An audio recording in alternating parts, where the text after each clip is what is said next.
you so much. We'll quickly move to the next sub-theme, which is innovations for health. For those who have been around from the beginning, we met Amadi Rene. I hope I'm pronouncing that right. He's from Kabarak University, and he's here to talk to us about pharmacovigilance.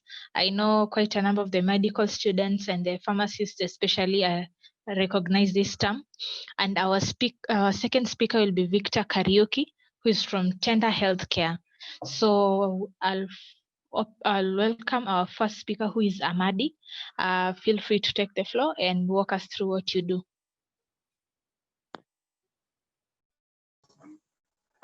Hello, how is everyone? Okay, I am Amadi Rene from Kabarak University. So I'll be taking you through this pharmacovigilance IS. So, okay, this is still a project that I'm still developing, though have been working on it the whole of this year. So IS stands for information system, because, you know, in the coming days and years, technology and IT will be the main thing that we'll be focusing on. So developing this app, I think it will be, when it is adopted in the coming future, it will help us solve the problems that we face during pharmacovigilance. And at large, it will be helping us in pharmaceutical care.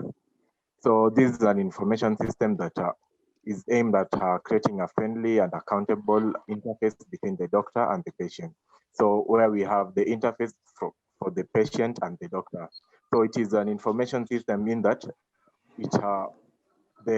when a patient visits a doctor at the hospital, then I know that most of our hospitals, they already have a database or an information system that collects the details of a patient. But sadly, the patient doesn't live with all these details. The only thing that the patient gets lucky with is the medication and maybe the billing. So you find that this has been a problem mostly to the next doctor who will be serving the patient, because maybe a patient visited an hospital today, then okay, he feels like he needs to get another medical attention. So he goes to another hospital and is given another medication, even though he has one medication ongoing. But this information system will help the patient keep history of what he has been going through. And on the doctor's side now, the pharmacovigilance side. So when a doctor inputs this information, medication for the patient, then is able to follow up the patient that is recording the adverse reaction, the side effects. So next slide, I think, yeah. Yeah, so this system has 4 main parts. That is the patient and hospital system. So we have the patient side where the patient is able to view all the medication and everything that he has been given. Then the hospital side, we have what the doctor has written, what the pharmacist has recommended, the medical test that the patient has been taken through, being recorded in the hospital side. So we seek to collaborate these 2 systems. Then the patient feedback. So the patient feedback is where we'll have each and every time the doctor gives a medication to a patient, then there will be a space for the patient to give a feedback. That is maybe to record maybe the side effects that he suffered or she suffered during medication. So maybe the patient can give a brief of what they've been going through. So I think this one will be generated. It is generated through a questionnaire. So the questionnaire will be a 2-course questionnaire, where the first time you visit the doctor, then you're given the drugs. So during your medication, there will be a questionnaire being generated to record your progress. Then there will be a questionnaire being generated at the end of your medication, because most of the time we know the dose regimen. So we know the last day that you anticipate that this patient should be all right. So through this questionnaire, I think it will be like a close-ended or a graded question. So where the patient can mark the adverse reaction that he suffered or the side effects, and maybe can give a note of the medication that he or she was given. Then we have the hospital medication upload. This is the interface that will be aimed at integrating this application and the hospital database, because I'm not aiming at eliminating the hospital databases that are already working. Then doctor medical review and judgment. So this other hand is about when the patient has already received medication, then each and every time he feels like something is not going all right or is not meeting the medication expectation, then he can express his views or give a feedback to the doctor and have a chat with the doctor. So I think this will be helping mostly when for the doctor to attend to the patient, because at least the doctor can track the patient. So there will be somehow a issue collection and working on the medical issue. Next slide, please.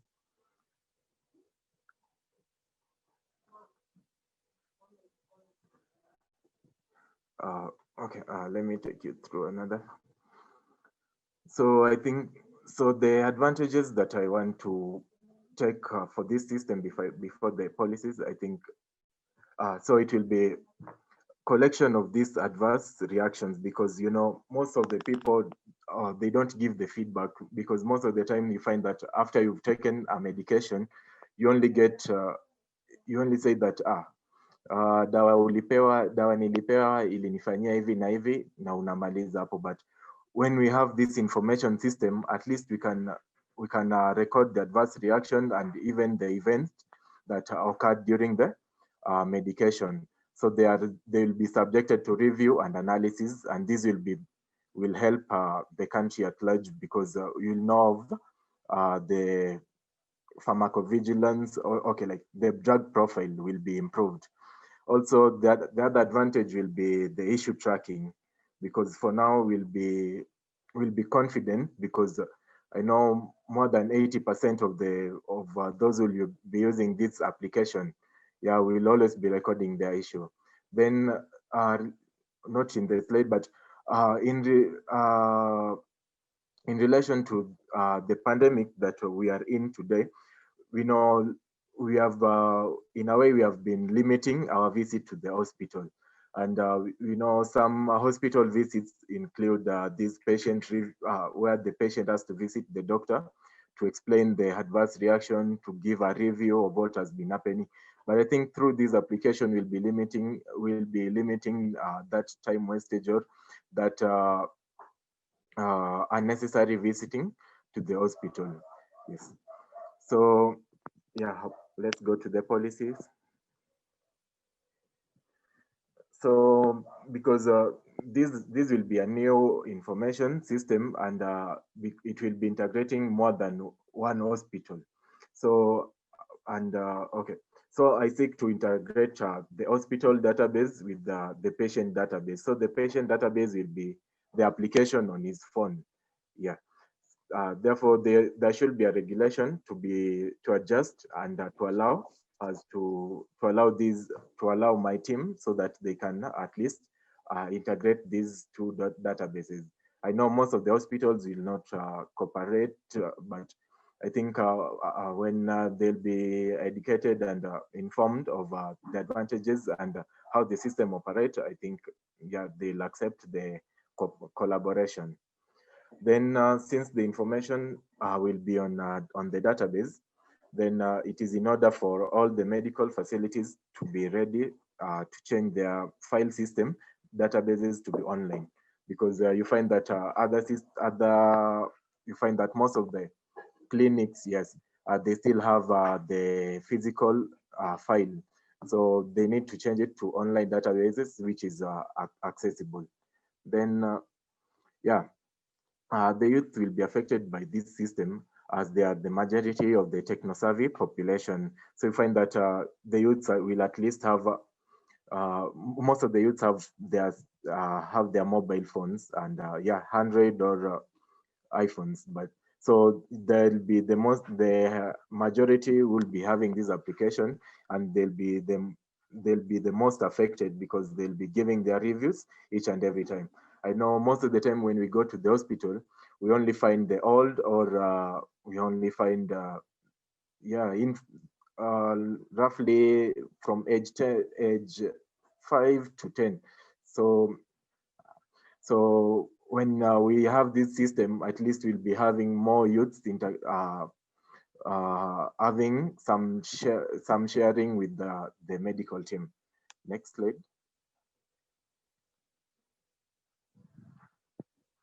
Yeah, so the next step, I think it will be promoting this system and educating mostly the ministry, and sharing with the ministry, and educating the population of the advantages of this system.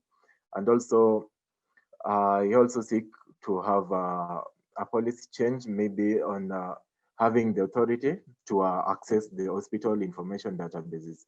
And also, because this one, I think, okay, like for me, this should be something that is nationwide. So I think it will require high financial support so that this system can be developed and integrated into the health system for now. Then the last slide is about how the doctor will be collecting information and reviews from the patient, and maybe having a chat with the patient, yeah, concerning the medical reviews and expectation. Thank you. Thank you so much for the presentation. I think what I've gathered so far is that you're really aiming to improve the quality of care, SDG 3. I hope it's yeah, good health care. You're aiming to at least improve it and make the patient's experience better so that they don't have to keep on changing medication every time. So one question that is here for you is that will this only serve hospitals or pharmacies as well? The community pharmacies. Okay, I think this one will be serving the community.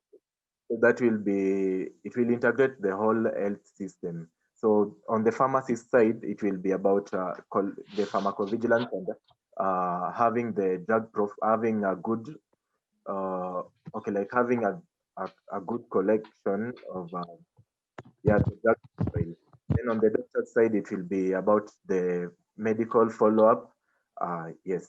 And also remember, it will also improve the pharmaceutical care, because now the medical history will be readily available through the databases when a patient transfers to another hospital. Okay. I think especially the part of the local and community pharmacies is important because quite a number of Kenyans tend to self-medicate through the pharmacies most of the time. So it would be better to gather as much information from the ground as possible. So if you have any other questions for him, kindly reach out through the chat box or send us an email through the Ryculture email, and we'll be sure to respond to you. So we'll move quickly to our second speaker on innovations, Victor Kariuki, who is here in behalf of Tender Healthcare. I welcome him to give us his presentation, and we'll kindly request you to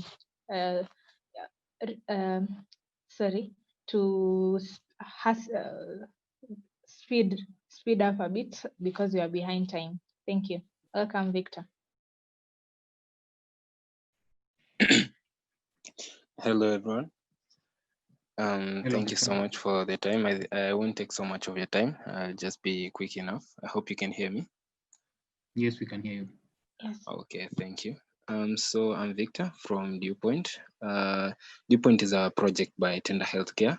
Tender Healthcare is basically Tender Healthcare is a healthcare agency that deals in home-based care. We deal countrywide, but we are based in Nairobi. And yeah, we came up with the Dewpoint project because of water scarcity. What happened is that in the course of our duty, as you were serving, we realized that there are many people in Kenya, especially outside the urban centers, in the northeastern, eastern, and northern side of Kenya. There are areas that are suffering from water scarcity, and it is projected by WHO, I think, or UN, that in the year 2030, around 2030 to 2035, water will be scarce and almost as valuable as oil per now. And so we thought about it, and we thought we could come up with a way in which we can solve this problem. So going by the data, in Kenya, with a population of 46 million, only up to 41% of Kenya still rely on unimproved water sources. These, especially in the rural areas, we focused mainly on the pastoralist areas, the pastoralist community, the ones that mainly deal with camel, and we found out that these guys move from one area to another and they don't have reliable water sources. So even though we sink wells for them or we dig boreholes for them, they cannot, they'll still move from that area, and it will still be a challenge for them to access this water. We realized that these areas suffer a lot with regards to water, because they have a higher prevalence of diarrheal diseases in those areas. So we came to look into what the problem was, and we understood that disposition of human waste and access to clean water was one of the main challenges that they were facing. And since Bill and Melinda Gates are already dealing with human waste disposition, we wanted to look into a way in which we can provide them with water, access to water, in a way that is efficient and flexible to them. So can you move to the next slide, please? So Kenya is, according to UN, it's classified as one of the water scarce countries, with a water replenishment rate of up to 647 meters per cubed per year, which is far below the recommended one, which is 1,000 meters cubed per capita per annum. And this is contributed mainly because of can be attributed mainly because of the rural areas, the arid and semi-arid areas. And for that reason, we now, that's how we came to formulate this solution for water scarcity. We wanted a way in which can be flexible for these guys. As I mentioned earlier, it's mainly the affected guys are the pastoralist communities who move from area to area, and so we wanted a way in which we can say we can provide them with a solution that is going to be flexible enough. The available solutions right now is use of water trucks and sinking wells for them. Water trucks are a bit expensive for them, considering that they're coming from the pastoralist communities. They don't really have access to enough funds to fund them enough cash to source water trucks. Another way that we found they were getting their water is from water puddles. You'd expect that water scarcity being a problem for them, that during the rainy season we'll have less of the water related condition, waterborne diseases, but that's not the case. In fact, during the wet season, during the rainy seasons, like right now, we have higher prevalences of diarrheal diseases and waterborne diseases and water related diseases, especially the waterborne diseases. And the reason being is, the reason for this is because they fetch their water from water puddles, from dams that are water collect from there, and they don't even purify it. That's a big challenge for them. And so we thought of a way that we can solve this problem for them. So please go to the next slide. So for Dew Point, I mean, for tender healthcare, aside from dealing with the home-based care, we looked into the solution and we thought of Dew Point. Now, Dew Point is a project. So Dew Point is basically a atmospheric water generator, and what we're looking into is transforming air into water. So what we are looking into is harvesting water from air. As of now, already you have existing AWGs that are existing, that are already operating from Israel, from US. But the challenge with them is that they're way expensive, and affordability for them in Kenya is going to be an issue. So you're looking for a cheaper way, a way that is going to be cheap, efficient, and let's say less delicate. For those machines that are used by US and Israel, they are machines that cannot be used by a pastoralist community because they cannot last long if they're used by pastoralist community. So we are looking into an AWG that's going to be small and compact in size. That way it can be portable and it can last long. It can be durable enough. Yeah, so in order to enhance these, we are looking into the usage of MOF, metallic organic framework, that is going to enhance water harvesting from air. So it's just vapor that's the atmospheric humidity, the humidity that's in the air that is condensed and collected as water. To enhance this, we're going to use a metallic organic framework. Metallic organic framework is just a framework, artificially made framework that's going to collect water. It's hygroscopic, so it is going to collect water from the air. That is going to enhance the amount of water that can be collected. As of now, the water that can be collected from the air is you can collect up to 1,000 liters, 1,000 to 5,000 liters of water in 24 hours. But we are looking, that's a very large system. So we are looking into a compact system, the size of a water dispenser, that's going to collect a minimum of 30 liters per day. So if you have several of those, you can collect up to around 500 liters per day. That's enough to sustain a family and livestock. Given that a person is estimated to use 20 to 100 liters of water per day. Next slide, please.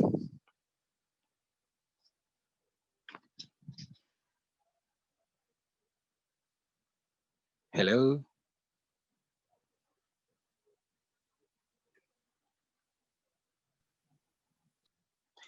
Okay, so can you hear me? Yes. Oh, okay. I don't know. Yes, we can. David? Okay. Okay. Yes. Okay, thank you for that. Okay, so for the next step right now, this is a project that started last year. We started last year. We're looking into the whole of this concept, and for the better part of this year, we've been refining this project, and we are trying to come up with the best project, with the best product that can serve all the purposes in all the areas. And so right now we are into prototyping and making a minimum value product, an MVP for this project. So for the prototype so far, it's working well, though we are looking into further increasing, doing more studies with regards to this product, because again, harvesting this water from the air is going to have further implication. We want to look at how much water can be harvested from the air, and whether this air is going to be dry and still remain moist enough for us to breathe. Because again, dry air is going to be to affect the breathing of a normal person, especially for guys with respiratory condition like asthma guys. So we are looking into optimization studies that are also going to improve the efficiency of this product, especially metallic organic framework. We're looking for the best framework that can harvest the largest amount of water, and yet it's cheap and affordable for us, so that we can make an efficient machine. We're also looking a way in which you can use solar energy, even for smaller, for the compact sizes, an efficient way that is going to be cheap enough for guys to afford. There are many more optimization studies that we are looking into, so that we can increase the amount of water that is harvested, and the purity of the water that is harvested. Yeah. Then another thing is we also want to disseminate more information. More information with regards to this product. We want to let guys understand about the water that they're drinking, especially in the rural communities, in the pastoralist communities, that the water that they are getting, the water that they're harvesting is not just is not pure is not good for consumption. So they need to get better ways, or better sources of water. And other than that, we noticed that these guys don't harvest rainwater like the way we have gutters. And the challenges with them is because they're mobile. So unapata mtu anatumia manyatas. Sorry for that. You get the guys use the manyatas for their movement, or they use the temporal houses to ease their movement. So they don't really harvest water from air. Instead, they depend on water, the dams, some of the puddles that water collected during the rainy season. So we want to educate them on better ways in which they can get clean water. Next slide, please.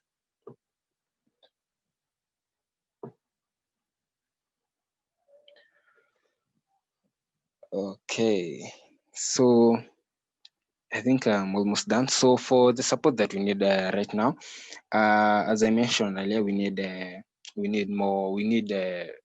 do more optimization studies. So we want to look ways in which we can make this product more efficient. So we are looking to partner with guys that can help us understand, especially with regards to weather and humidity, the studies that can help us understand the humidity levels, and the amount of humidity that we can harvest, and still leave enough humidity in the air for it to be safe, for it to be good for breathing and for survival of a human being.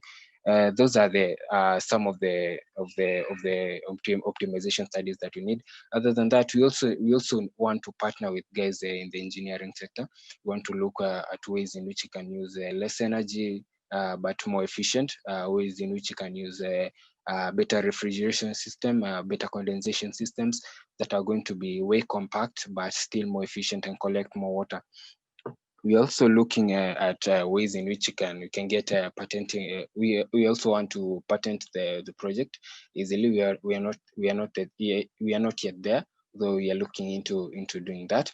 And finally, we are looking for exchange programs. As I mentioned, there are already AWGs that exist that are in use in Israel and in the US especially, and I think there is the Israel one has been introduced to South Africa. So we are looking for exchange programs in which we can engage with those guys and come to understand their systems and how they use the systems, and how we can partner with them and come up with the cheaper but efficient systems that can be applicable in Kenya. We're also looking for funding so that we can get to finalize the product. As I mentioned, we are in the prototype phase, but we're looking that by the end of March next year, we'll be able to launch our first product, our first finalized product, after a series of these prototypes that we're going to get and probably optimize the product towards the end. I think I'm done. Is that next slide? I think I'm done with regards to the presentation. So thank you so much. In case there is any question, I'll be free to answer them. And I'm so glad that I was given this opportunity to talk to you and introduce to you the Viewpoint project. Thank you very much. Thank you so much. Also, this is such a great idea. I think you answered my question of the worry of reducing the moisture content in the atmosphere too much. We really hope this picks up. I'm seeing Lois Wamaida is raising her hand. Hezron, I don't know. Could you unmute her? Hez? Hello, I've just unmuted her. Okay, thank you. Lois.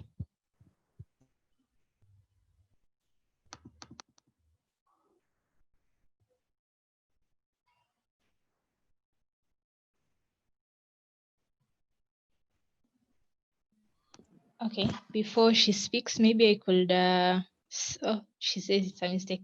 Maybe I could just echo some of the comments from the chat box.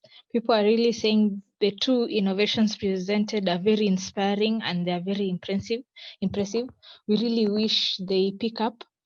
And yeah, we should really aim to work on such innovative things so that we look into the future. We just don't deal with the problems that we have right now. So in case you have any question for either of them, kindly send through the chat box and I'll direct the questions to the speakers.